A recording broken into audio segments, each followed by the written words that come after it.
Welcome back. You are listening to the mid-morning talk on Salam Media. It is 11:39, and I'm your host, Mari Mukonda.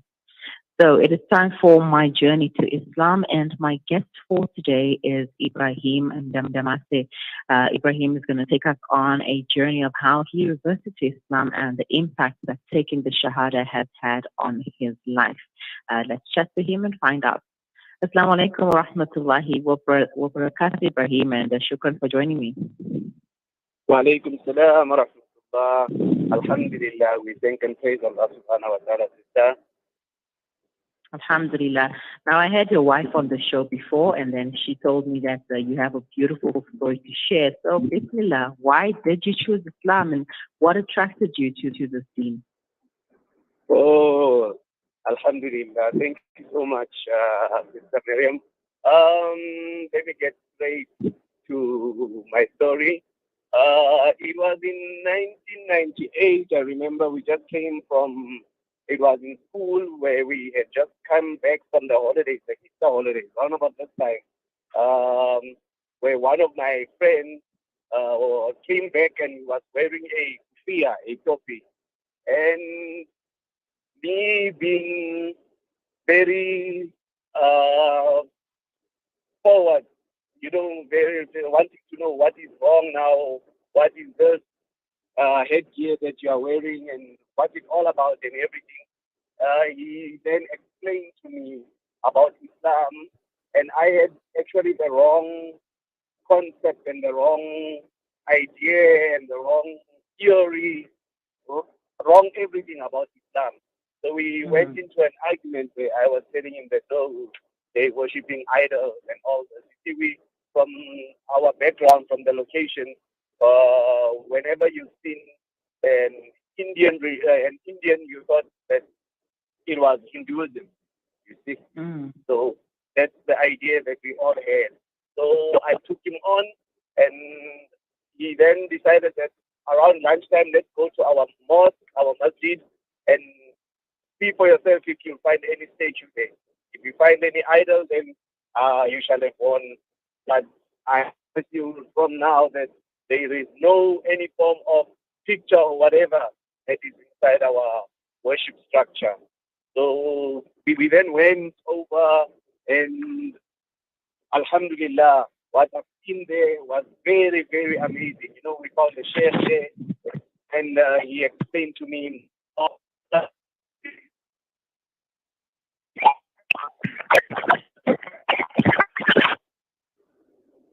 Can you hear me? Yes, I can hear you now. Oh, yeah. Yeah, so myself, individually, I come from a very staunch Christian background. See, my household, we had a church there. So I was a church boy. Went to church like from Monday to Monday. Every day of my life was in the church. So I knew quite a bit regarding the Christian belief, and the Bible and everything. So, but I always had some unanswered questions that I asked and nobody could answer me. So I thought maybe because I was still young, at that time I was only 8 years old.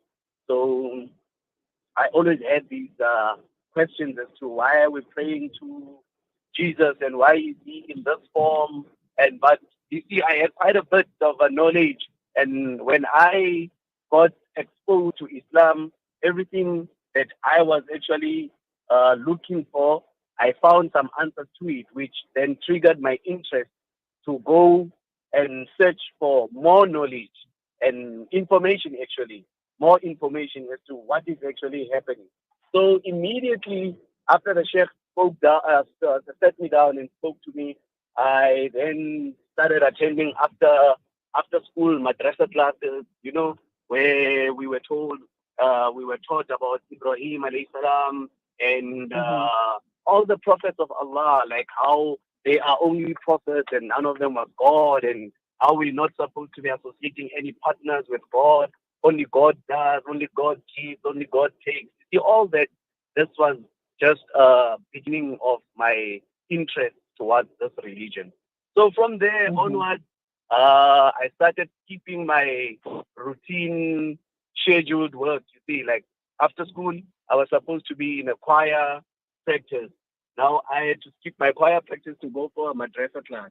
And the other day, then we'll have like a youth day. The other day, we'll have like, I was there from Monday to Monday, even when it was ladies only. You know, my grandmother was the one who was in charge at the church there. So on Thursdays, they'll have like a ladies' sermon going on there.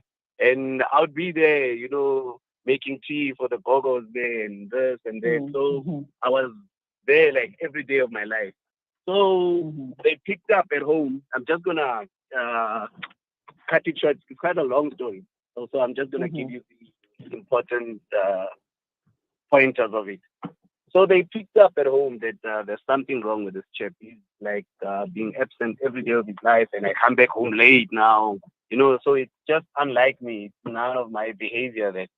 So they picked up and they wanted to know what was keeping me away from my duty, from my daily obligations. You know, what to say. Mm-hmm. So I had to lie now. I pulled up a story saying I've joined a basketball team at school and they're keeping us for practices after this thing, after classes, after school. So that's why I'm coming home late. My grandmother then went to school confirming all this information, and hey, unfortunately things were Mm-hmm. against me. None of the teachers knew about this, and I had to come out clean and say, this is what I've been doing, and I'm going to this place for this and that, and that was the worst thing I could have said to my parents, so to say, back then, because everything just went haywire. Mm-hmm. Yeah, it started becoming very difficult now. Um, and they were straight and forward with me that, you know what, we will not accept you joining any other religion here. You know where we stand, you know what we do at home here. This is a part of us, and this is the only way. Yeah. There's no any other way. So you better stop what you're doing. This was the last time you go in there, and that's it.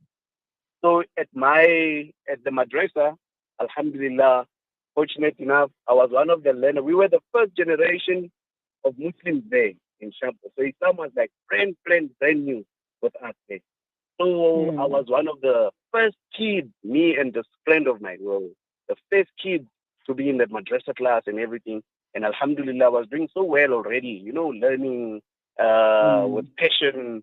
And I had now been promoted to come to a Muslim residential community to travel now from Shabelle and attend advanced, we can say advanced classes that they were not offering there in the location. So all these Mm-hmm. arrangements were made for me now. I had to start. And, like I was already reading the Quran so fast, Alhamdulillah, Allah had made it such easy for me when it comes to the learning of it. So, um, at, it was now against what I had promised to do at home. So, because now after school, I wasn't even going to the Jamaat Khana anymore. I was going straight to the madrasa in Roshni, Mm. you see. So, hey, it was getting more tougher and tougher. And Alhamdulillah, with the deen of Allah, once you have tasted the sweetness of Iman, nothing can ever stand in front of you. Uh, Mm-hmm. like there was nothing that they could say to me. I would really say yes. I'm gonna stop. I'm not going. But immediately after school, even before school comes out, the transport is already waiting for me outside. I'm already in that vehicle, and I'm off to madrasa. So every day when I would come back, I would just get hiding. They would just punish me, they'd beat me up every day. And my grandmother also initiated that when I go to school, also the teachers before school goes in, they must discipline me for having maybe the bunk school so I could make it for madrasa the previous day. So I would get punishment at home, and when we go to school, also the teachers are waiting for me there. So just Mm-hmm. carried on, and it didn't. It just escalated. I didn't listen. Sometimes they would make me sleep outside because I'd come back home after Salatul Isha. It was very late. So when I come back, then they would rather want to give me food. Now the food is haram for me. I can't eat that also. So it was just a bit offensive towards them in Yeah. every aspect, you see. So what I do, then sometimes they started developing another way of just locking the doors, and I would see where I sleep there outside. I would find there was a little bit of a toilet there outside.